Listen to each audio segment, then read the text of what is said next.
Hey, I believe we are live. Hello, everybody that's watching and everybody that watches later. My name is James and I work for the Columban Missionaries as their Justice and Peace Education Officer. Welcome to the last Journeying Together session of the year. Simfeds will be back in the new year with some new plans, but welcome to this one entitled Caring for Our Common Home, a conversation about walking the talk. It's going to have a slightly different format from our usual conversations. This time we have a panel with us, and the panel will have a conversation first, and then we will invite questions. So please, as soon as you're ready, start typing questions into the YouTube chat, and even just type that you're there so that we don't feel lonely out here in cyberspace. So let me introduce the panel. So first of all, we have Anna. Anna, give us a little wave. Anna is a 17-year-old Catholic student based in the UK, and she is absolutely committed to climate change, to dealing with climate change, and we will hear more about that. We have Father Liam. Liam, give us a wave. All the way from Pakistan. We pray his Wi-Fi keeps working.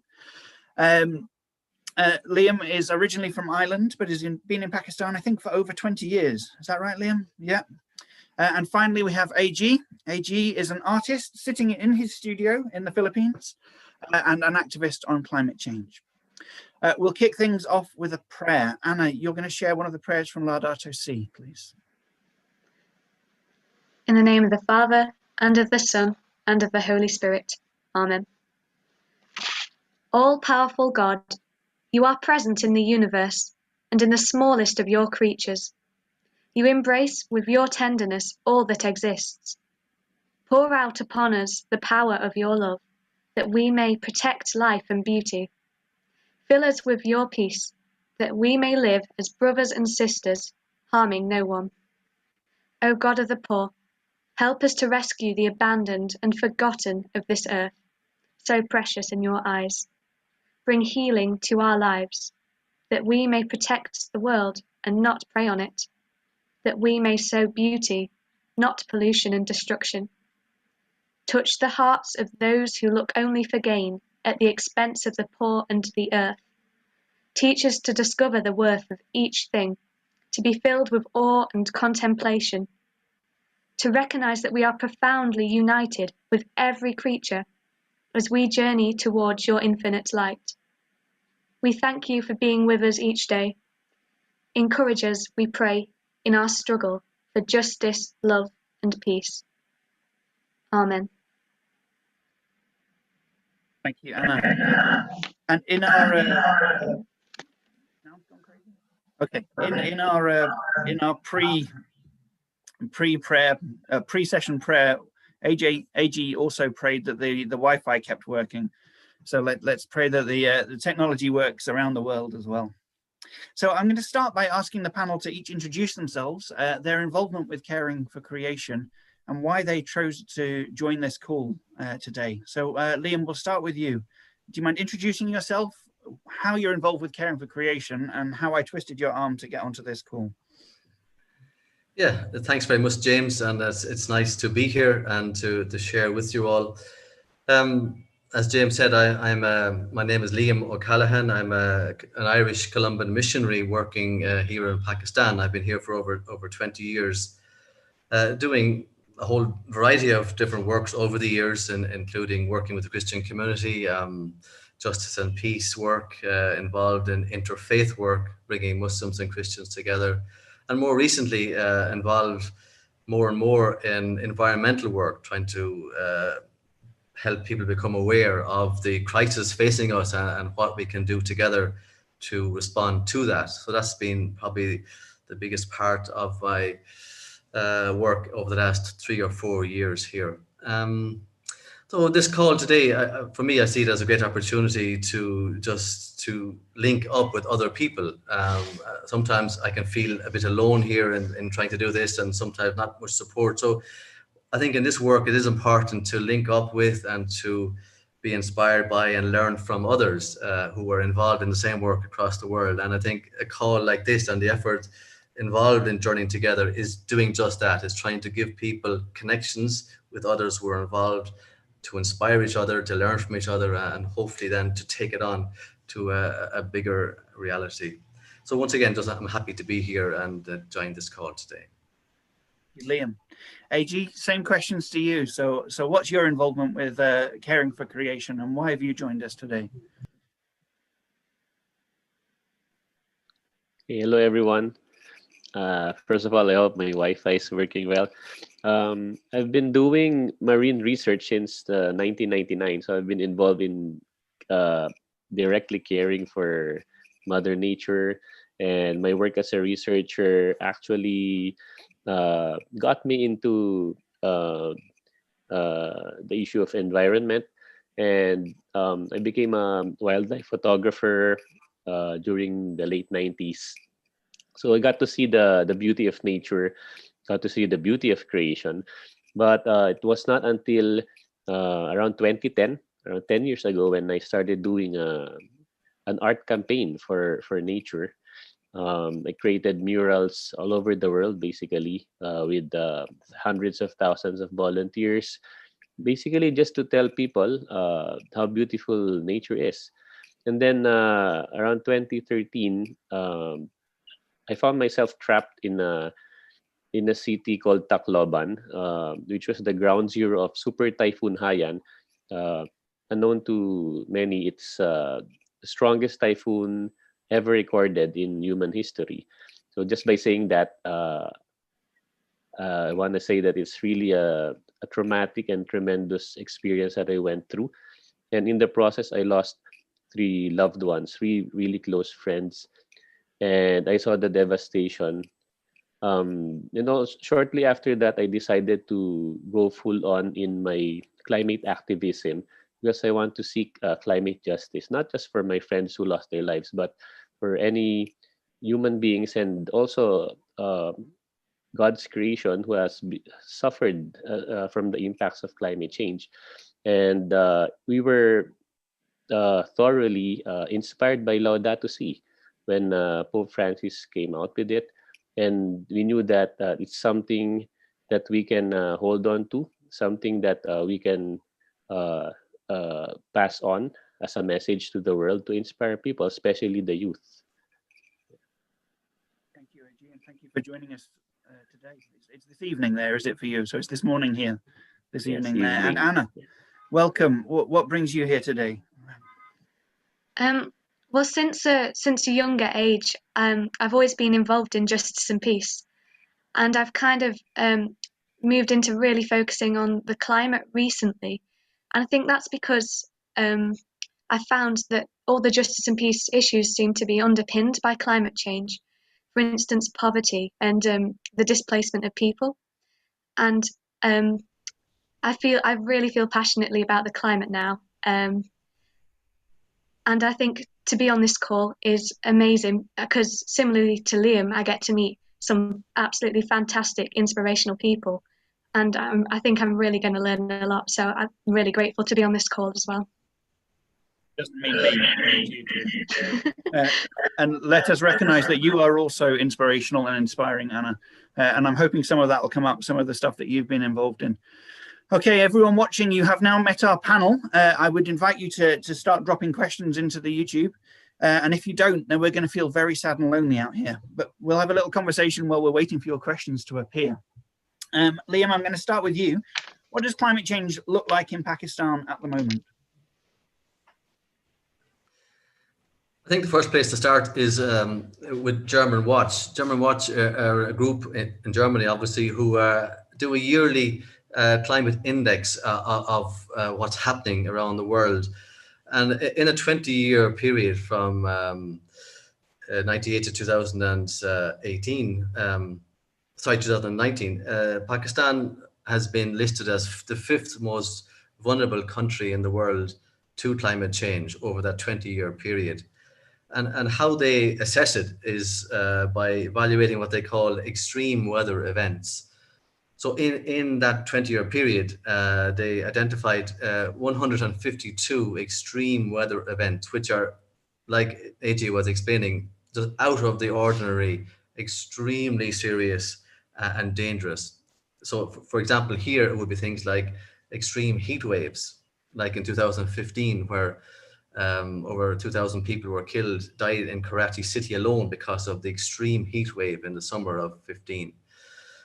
So you have a number of heat waves over the last decade, really.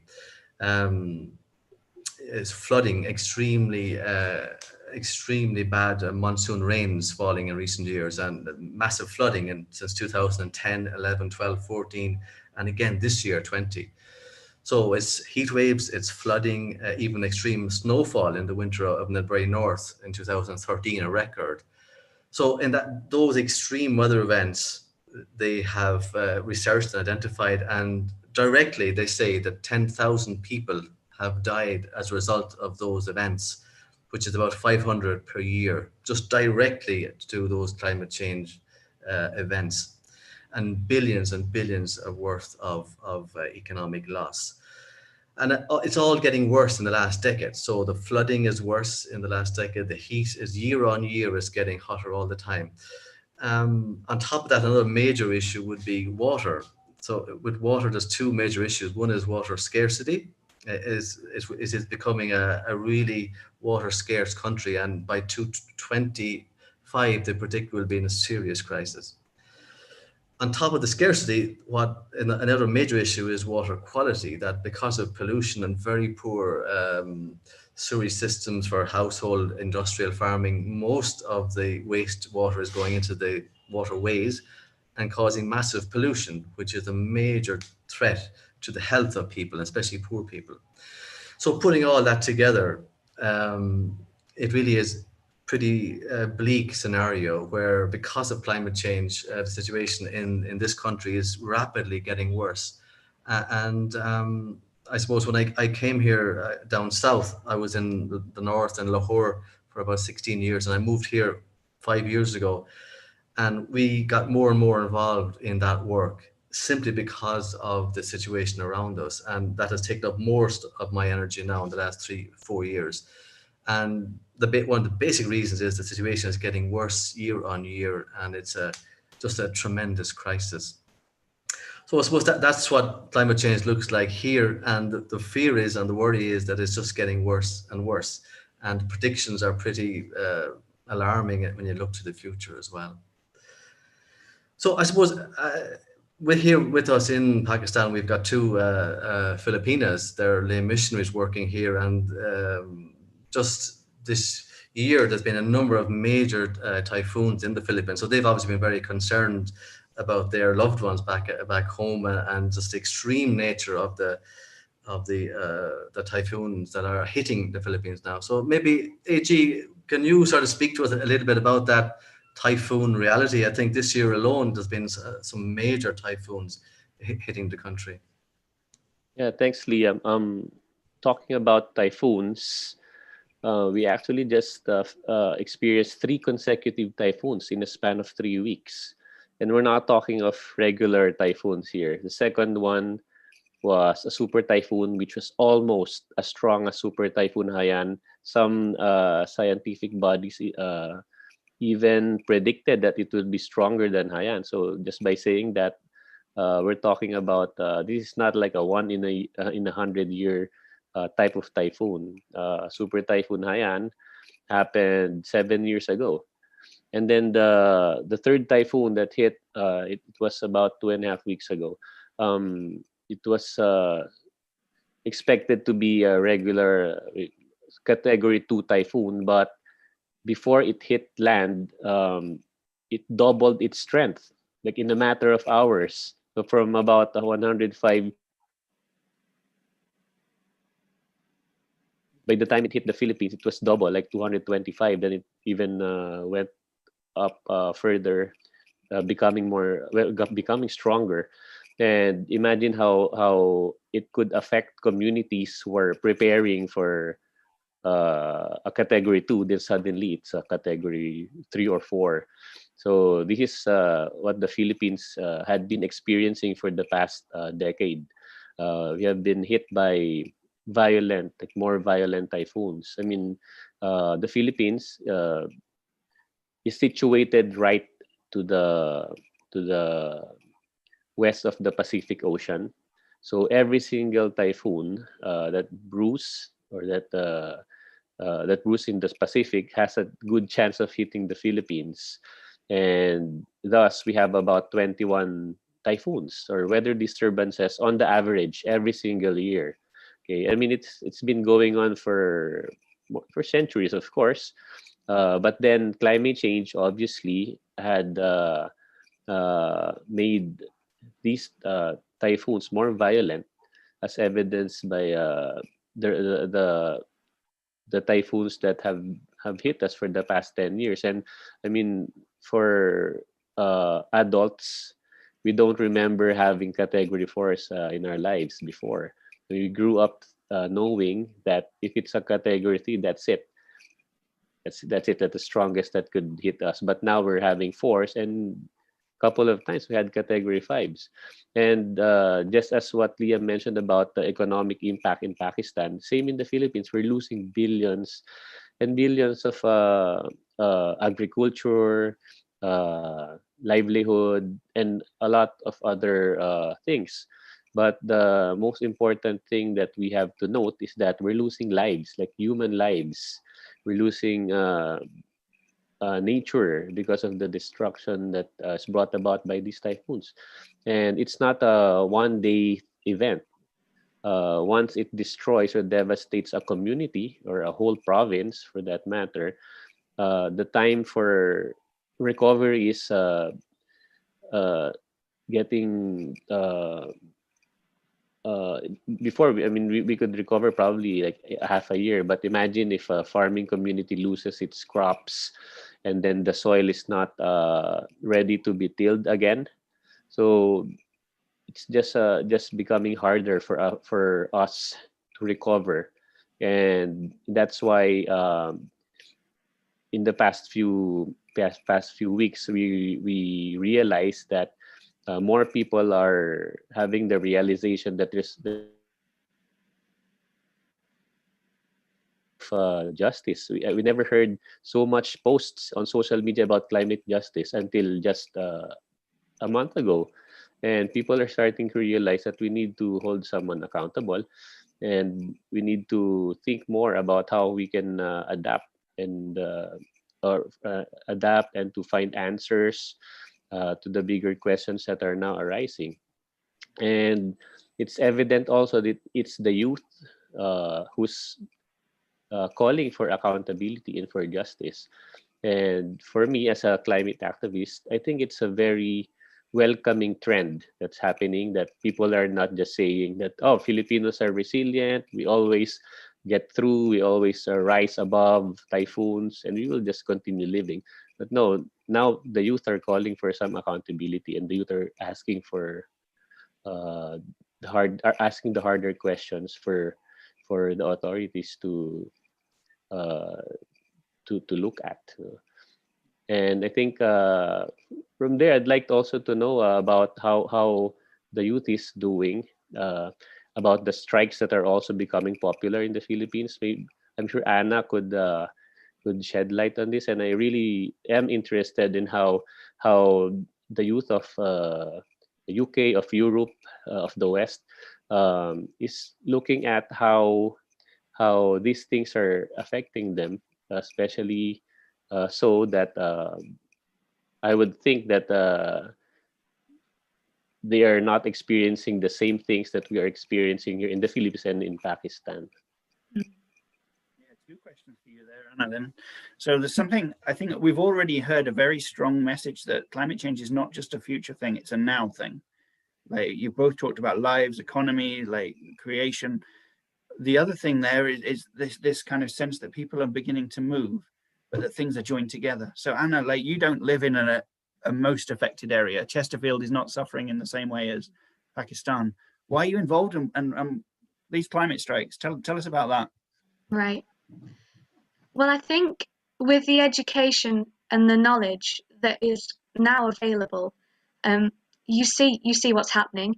Might be through social media, through the news, even what we learn in the classrooms when we learn about climate change. I think with that education, the best way to value it is to actually say, well, I see this is wrong, so I need to try and act. And I think if there's a possibility that something you could do could change something, I think if there's a way that you can try and change something, I don't think there's anything stopping you.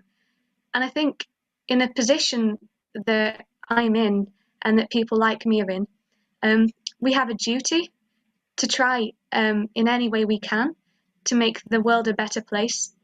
And it's our future as well, but it is also the present for so many people. And I think people are finally starting to realise that it's urgent. So the fact that even though I don't live in a most affected area doesn't mean that I don't have compassion for people all across the world who I know are suffering, and doesn't mean that I don't have a responsibility to something that everyone is contributing to, which is global warming. All right, well, I think we're going to completely ignore the script now and just go off, because I think this is we're going to relax and enjoy this, people. I worry sometimes that we're putting all the weight onto the young people. Like, I think it's brilliant that young people are beginning to get angry and upset and are asking for change. But like, it can't be that the young people carry all the weight. Like, the question to all of you, nice brief answers: whose responsibility is it to deal with climate change? Let's go. We'll go AG first. AG, whose responsibility is it to deal with climate change? Okay, the responsibility lies in every one of us, and every single person who's alive right now has a footprint that's connected to this whole crisis. But of course, the amount of responsibility or degree of responsibilities vary. There are only about 90 corporations who contributed to about 60%, 60 to 7% of the global emissions, historical emissions. But you have people like us in the Philippines who have carbon footprints that are negligible, almost negligible to the effect of climate change. I mean, to contribution to climate change. Therefore, the responsibility of those who have contributed more should be held accountable. And people like us who have negligible contribution to climate change has lesser responsibility. But still, I believe that every one of us has a stake in this, especially the youth. Imagine the youth are those who will bear the brunt of this crisis, but they have almost nothing to do with it. So that's how I also view the issue of justice, of climate justice. Hold those who are more responsible accountable, and those who are less responsible should not be held that much accountable. But I want to emphasize again that everyone has a stake in this, and every single person has to do something because it's simply the right thing to do. Thank you. Anna, what about you? Do you feel the weight on young people, and like, whose responsibility is it to deal with climate change in your eyes? Again, I think it's everyone's responsibility. I think the young people that I've seen taking a stand for climate is exceptional. It's phenomenal. For instance, in the climate strikes, young people have really taken to this, and they're really starting to see the big picture. But then equally, there have been people working for years about this. There's been adults. There's been campaigns that have spread from the past that are coming in today, and I think that it has to be a unified effort. It has to be everyone. But then I do agree that there must be pressure, and we can build the pressure. Everyone has a responsibility to build the pressure on big businesses, on governments. But I do think that nobody should be afraid of it, and everyone should accept some level of responsibility according to what they can do.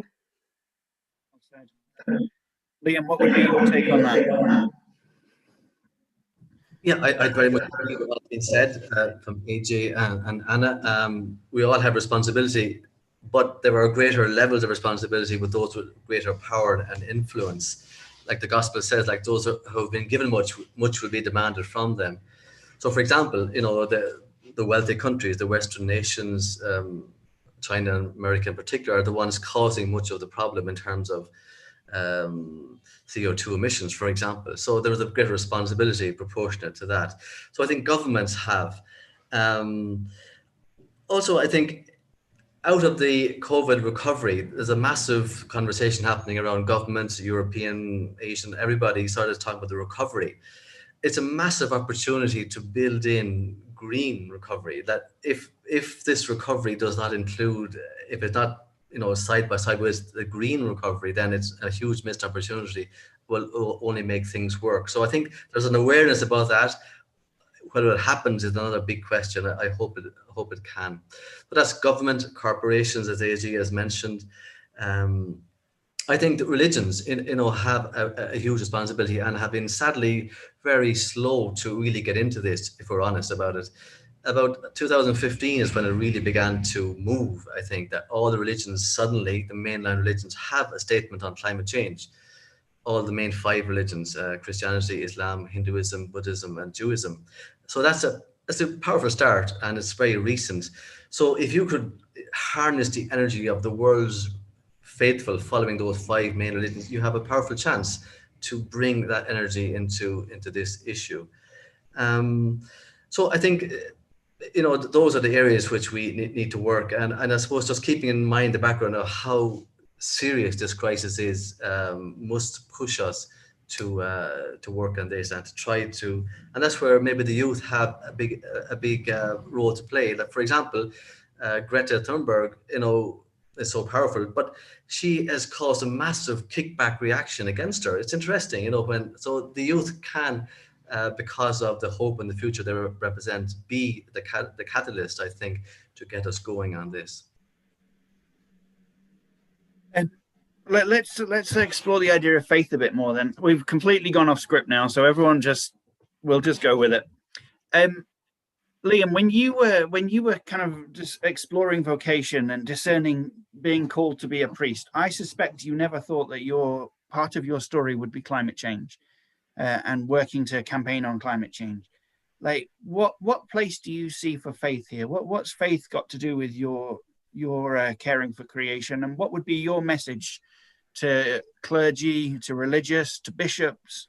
What do you want to say?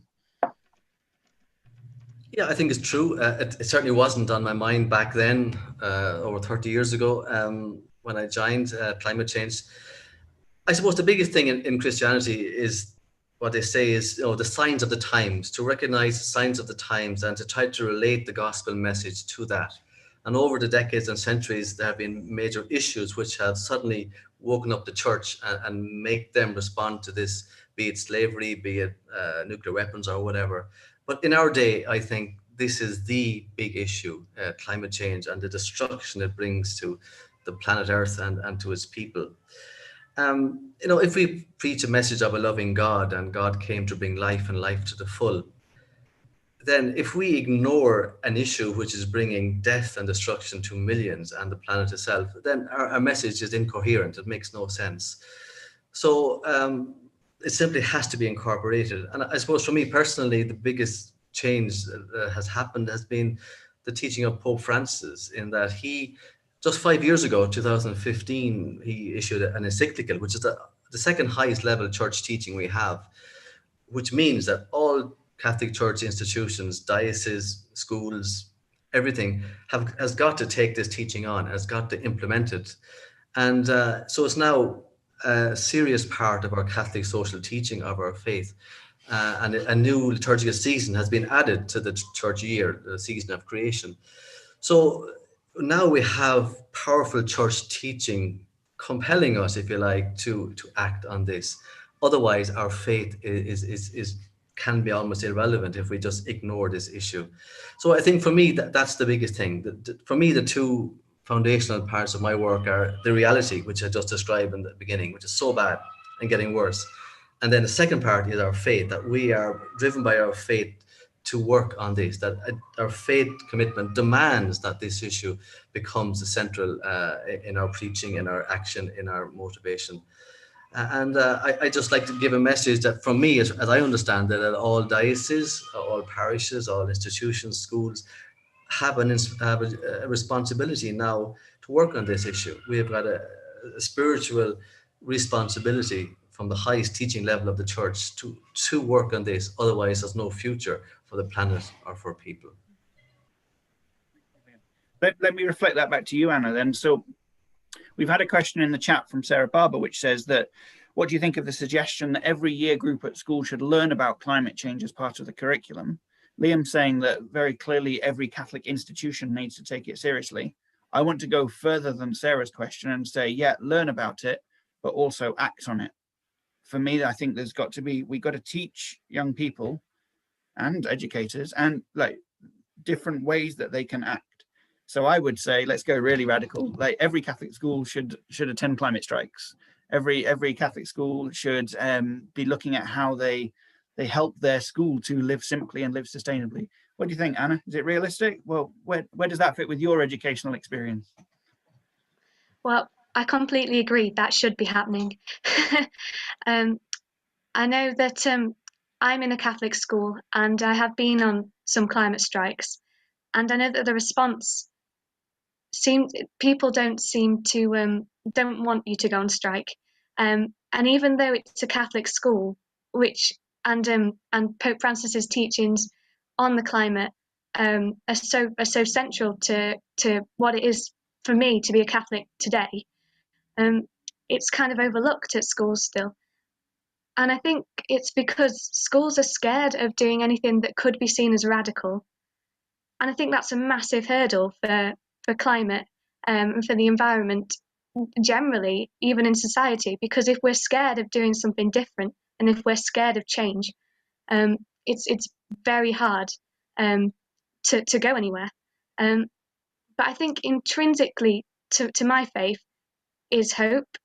And I think if that's kind of expressed in school, I know young people are kind of leading the way with climate strikes, but if the teachers kind of share that hope as well, and if that's part of how they teach climate about climate change, and if climate change is taught properly in relation to faith and the sense of duty there is to protect creation, I think school wouldn't even need to ask the question of should we be going on strike and things like that. I think it would just be part of it. So I think it is possible, but I think there is work to do, and we need schools to step out and just be braver. I'm so pleased that you're only 17, because like you take my job off me so quickly, Anna. You just go to university for a long time, all right? I like my job. We have a question from Jennifer Rowlands. She says, what do the panel find are the most effective ways of developing a uniquely Christian understanding of climate change activism in young people? Which I think speaks to the same sort of thing that we're speaking about. Like, I feel like there's something that I read years ago and I find so useful, is the idea of announcing and denouncing. It's making sure that we're saying the good stuff, we're witnessing to the good. Like, if you want in church terms, it's the good news, it's preaching the good news. But at the same time, we're saying no to some stuff, the denouncing. That is not okay. This is the way forward. Like, AG, what do you have to say to that? And what calls to action would you encourage? Well, first of all, I think we can connect it to our faith by realizing that we have a responsibility to care and to be stewards of what God created for us. And we are also part of this ecosystem, of this nature, of this creation. And I also believe there's a sin of omission, where you know that there's something bad that's going on and you just turn a blind eye from it. I think we have a responsibility to care. We have a responsibility to be there for others. And when we say others, it's not just fellow human beings, but for all of creation. And speaking of action, there are many levels on how to attack or to address the crisis. There are like high levels where you can be involved in policy, but of course, not everyone can be part of that. And there's also the lowest, I'd say the lowest area or level would be the individual level, where you have 7+ billion people who can do something individually. But in between the highest level, which is the policy, and the individual level, you have a whole world of an area that where you can work on. You have collectives that can work together that could produce volumes of actions just by working together. You have schools, you have universities, municipalities, cities, clubs, churches, all sorts of organizations in between that can do the same. I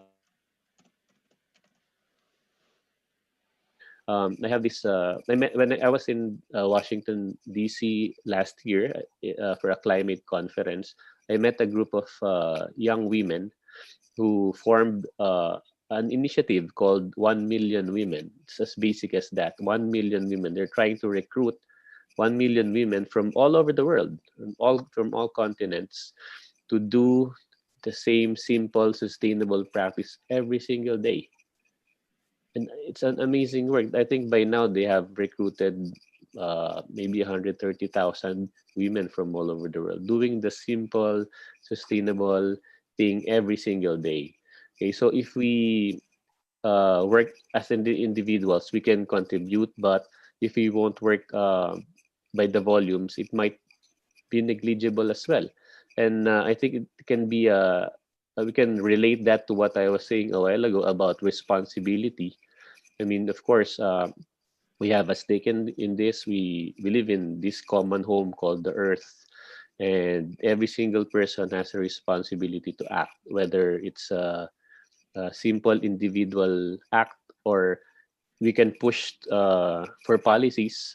I mean, I've met young activists. When I say young, I'm talking of teenagers, like teenage Americans, young Norwegians who actually met Greta. Did you meet Greta? Yeah, I met Greta. I was privileged to meet her before she became world famous. We spoke next to each other in a climate rally in Europe a few years ago. What I'm saying is that we can attack this problem in different levels. And I met young Americans who actually sued their government because of lack of climate action, because of the government pulling out of the Paris Agreement. So imagine that. If teenagers can do that, I mean, there's no excuse for us who are older that we can be involved in disrupting the system, or at least taking part in pushing for policies. And I have met a lot of young European activists during the COPs in different COPs in the past several years, and they're really involved inside the negotiations. So we can do it in different levels. I think for me there's a concept I like, which is the repertoire of action. Like that, there's so many different things that we can do. And my fear is that in Catholic education, often what we do is we teach people to do a cake sale. Yeah, we limit it at charity. It's kind of, oh no, a bad thing has happened, we must raise money or bring something in. Now that's really important. It is. Charity is part of the story, but there's all sorts of participation. So a missionary friend I have here in Birmingham, I know he'd be whispering in my ears now, James, you've got to talk about ecological conversion. You've got to get people to fall in love with creation, which is what AG has been talking about with the whales and the dolphins. I saw one blog about you, AG, where they called you Whale Boy or something. Yeah, that's what they call me. Yeah. So what we do is we take young people, in answer to your question, Jennifer, we take young people and we kind of play with compost and we repot plants. And the one that the young people were really blown away with was they were busy repotting these vegetables, and then the missionary that I was with said, oh, and do you realize that all of this stuff that you're potting them in, this is very, very high quality compost, and it was confiscated by the police from a marijuana farm. Like a perfect, and the young people were like, so a perfect example of this kind of falling in love with nature, getting our hands dirty, but also kind of reclaiming our common home, kind of finding ways forward. In terms of this repertoire of action, prayer is a crucial part. Education is a crucial part, learning about it. And then there's the activism stuff. So my friends at CAFOD have asked me to remind you to look out for CAFOD's new campaign, Reclaim Our Common Home, in the new year. And to encourage you to sign up to their young adult and campaigns mailing lists, but I know people will be watching this in other countries too. Find ways that you can be politically active. Find ways that you can put pressure on, because that does matter. It is important. What other action calls would we like to do? So between you, what would you encourage, Anna, what would you encourage young people to do? Liam, what would you encourage your brother priests to do? AG, you've said to me when we were chatting to the young people the other day, your big 3 calls to action. Let's go in that order. Anna, Liam, AG. Anna, what would be your calls to action? I think developing a discussion, I think is central to having a full education, developing people to think on their own and decide, and try and think of solutions. And to be perfectly honest, I think young people quite like to be radical, and I think they're not afraid to say things like that, to go out and to kind of lead the way. And as Pope Francis said, I think it was Pope Francis who said, the church has to be like a field hospital. And I think young people are willing to do that. So I think giving a platform and giving an opportunity for discussion and an opportunity for campaigns is perhaps the best way to really root climate activism with faith and with people personally, really letting people have a chance to decide for themselves, to see the facts and to see how it relates to faith. And campaigns, it doesn't mean just a government. Like my 2-year-old son has successfully campaigned at me to pick up more litter. As we walk along, he points at some litter and says, "Oh no, Daddy, bad for the environment. I now carry a plastic bag with me everywhere I go so I can scoop up litter." And that's the power of that 2-year-old. Liam, what about you? What would be your call to action now? Yeah, again, I suppose this is, the lack of awareness is shocking for many people in general and in the church and everywhere. So I suppose that whole awareness raising is just crucial. Another point, if I could go back to Jennifer's question there of developing a uniquely Christian understanding of climate change. I think that is good, and we have a lot to build on. For example, like the whole biblical background from Genesis, the Psalms speak about nature so much. Jesus himself was so tuned into nature, and his parables are full of nature references. And then, of course, Pope Francis now with the encyclical. But I wouldn't confine it to Christianity, a unique Christian response. I think what we could do is to broaden it into an interfaith, a multi-spiritual religious response that now all of the religions, major religions have given statements on climate change. So there's a deep awareness just recently in all of them. And so the potential to work on billions of people who are followers of those faiths, that is a powerful, I think, vehicle to move people based on a spiritual understanding of this issue. And that spirituality, I think, needs to bring us back to a sense of wonder, that if you haven't got a sense of wonder for the beauty of a leaf or a tree or the ocean, there isn't much hope that you're going to worry about protecting it. So to create that new sense of wonder, that we've lost effectively.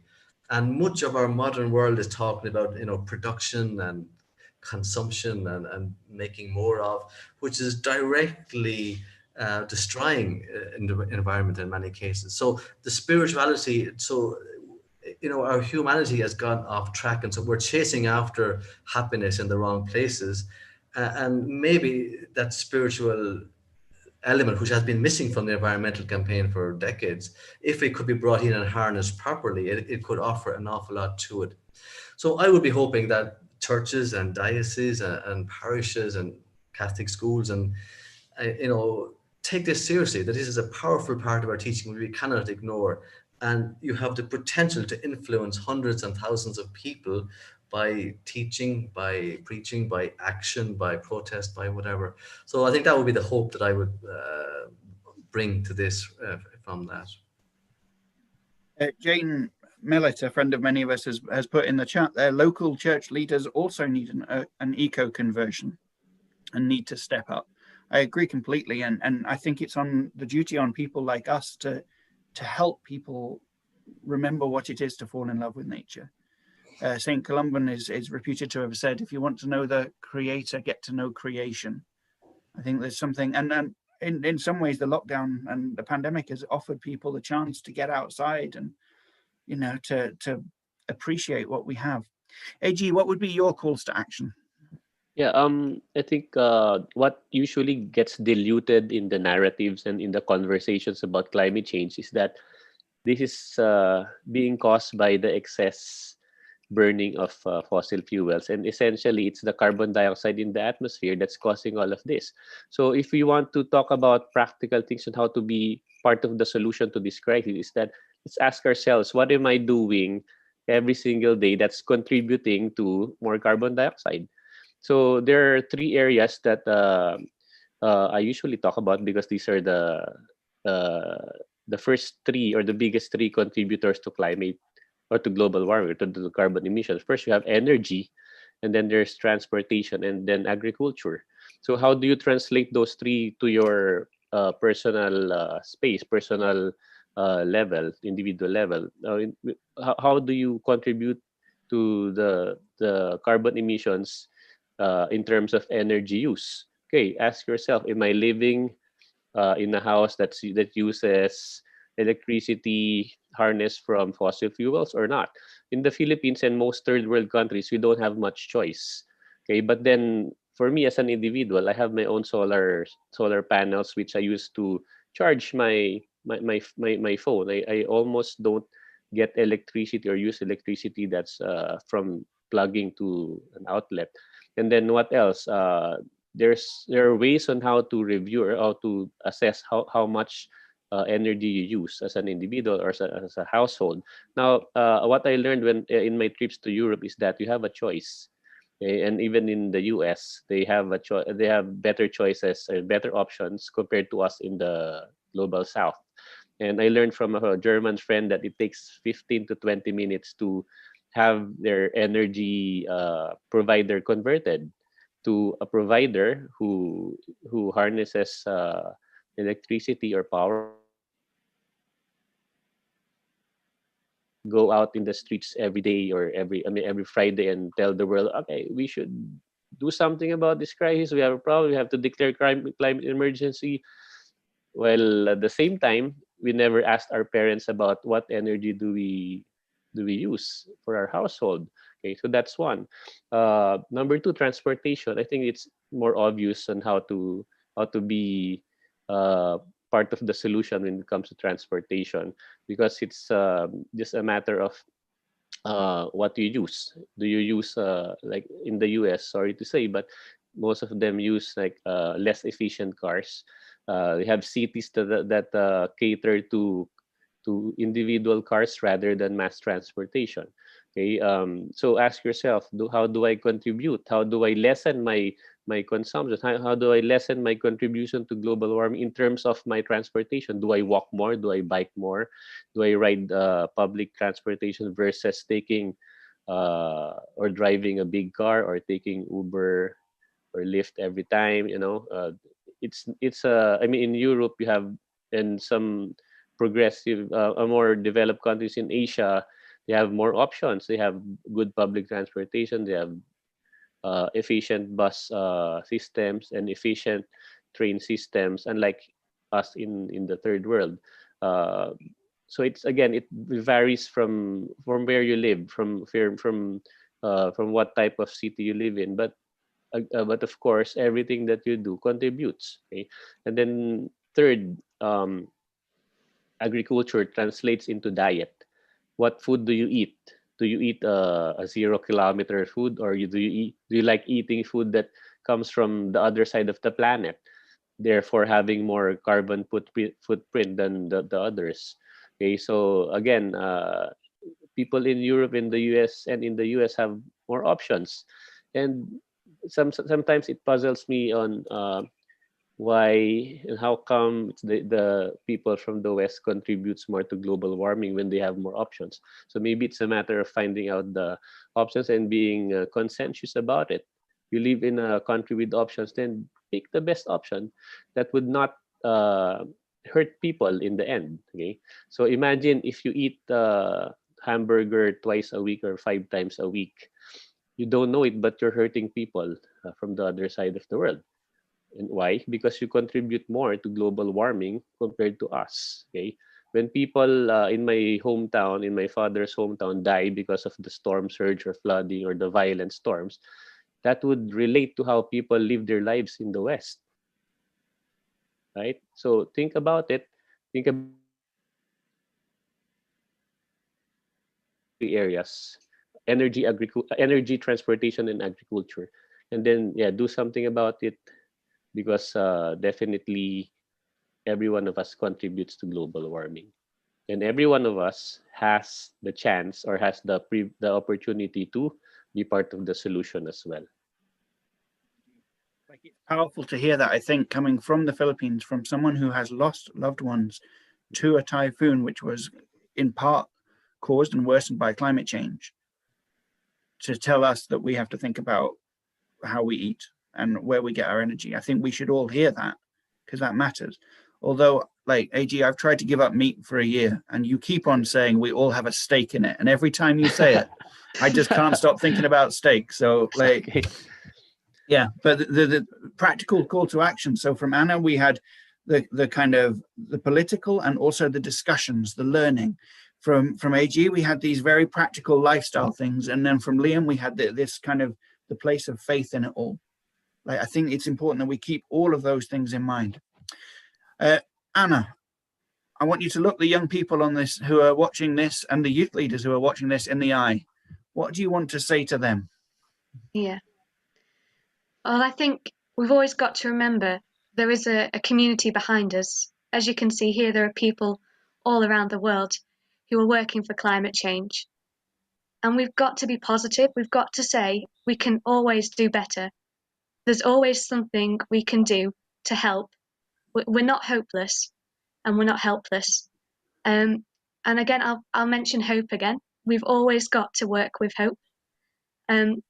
Otherwise, we can be so overwhelmed by how big an issue climate change is. But I think if we can use that hope productively, we can push for change. And we can't let other people take on the responsibility and kind of say, well, it's not my issue, or I can't do anything about it, because that's very untrue. The smallest actions, as we've heard from AG, can have massive impacts overall. So we really, really need to do what we can, take the steps in the right direction, and bring up discussions wherever we can, maybe with our friends. That it's very hard, and you have to be brave. You have to go up to people who you might not be comfortable talking about the environment with, and kind of just bring it up, because people can surprise you. They might think about that a lot longer than you think they will, and you never know. There could be ecological conversions all around you. So always keep moving, keep stepping up, and keep working for the future. You can't hear it, but there are people clapping up and down the country right now, or maybe around the world. I think. Oh yeah, they're coming in by chat already. We need to finish in a moment.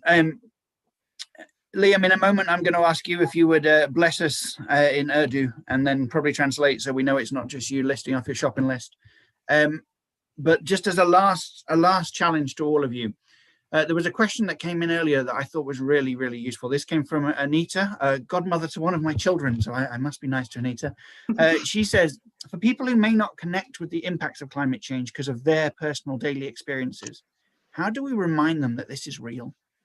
How do we regularly remind them that they have a part to play? So I think we've covered the part to play aspect. What I'm interested in is, how do we, like the people walking past on my street, climate change feels a long way from them. How do we try and find a way of reminding them, bringing this to them regularly? Does anyone have any wisdom to share on that? Go for it, AG. Before I go into that, I think there's something more important, something probably as important for them to know, that climate change might not be impactful right now in their lives or in your lives there in Europe. But to tell you the truth, I've been with scientists, I've talked to scientists, I've seen presentations from scientists from Central and from Eastern Europe who actually has projections on what will happen like locally in Europe. These are like very specific effects of climate change. Once we hit 1.5 degrees or when we hit 2 degrees. And it's not true that you will never experience it the way we are experiencing it now. And that's why I'm here. I'm a witness to the most violent typhoon ever recorded in human history. I was in a hold up in a corridor in Tacloban City in one of the old buildings there. I was on the third level, feeling helpless and hopeless and not knowing what will happen to me. And I resigned to the fact to resigned to the thought that I will die soon. And I was praying not for me to be saved because I was pretty sure that I was about to die because I felt so helpless. I was trapped. I didn't know what to do, and I never thought that I would go out alive. But now I see. Obviously, I survived, and I'm here as a witness. And I've talked to thousands of people in Europe. I went around the most industrial areas of Germany to talk to people who are in the for generations, telling them that, hey, I'm here as a witness. I'm here because I care for you. I'm not here to fight you guys because I'm suffering. No, I'm here to tell you what's gonna happen. And true enough, when I talked to climate scientists who had specific projections of what will happen to Europe when we hit 2 degrees or even 1.5 degrees, and I was shocked because what's happening to the Philippines, the tropics now, will happen to you guys too when we hit 2 degrees. I don't want to expound on it because we don't have time, but I think it's a good assignment for you guys to think or to look at what is 2 degrees about. And in church terms, AG, you're a prophet. Like, thank you. We need you to hear this stuff. Right, we need to wrap things up. Let me first of all thank you. You've all been amazing. I feel so privileged to have had you all in this conversation. Thank you for saying yes. Liam, would you mind wrapping us up with a relatively short blessing? You're muted. It's traditional on every Zoom call. Someone has to say you're muted, so I've done it now. Yeah. बाप और बेटे और रूह कुदूस के नाम से खुदाबंद खुदा हम तेरे शुक्र अदा करते हैं इस खूबसूरत कायनात के लिए, इस दुनिया के लिए, और हम दुआ करते हैं कि हमें तौफीक दे कि हम मिलकर इस मुस्तकिल घर के लिए, इसकी देखभाल के लिए काम कर सके ताकि आने वाली नस्लों के लिए एक अच्छी और खूबसूरत दुनिया होगी। इसी खुदाबंद के वसीले से आमीन। So that was in Urdu, and I just began by thanking the Lord for this beautiful earth and creation, and I asked for the blessing on us that all of us together will work for the care of our common home so that future generations can have a beautiful world to live in. Amen. Thank you all, and those of you watching, please send this to others you think would find it useful. Let's get these messages out there, and we will hopefully see some of you for Simved conversations in the new year. AG, Anna, and Liam, many thanks, and goodbye, everybody.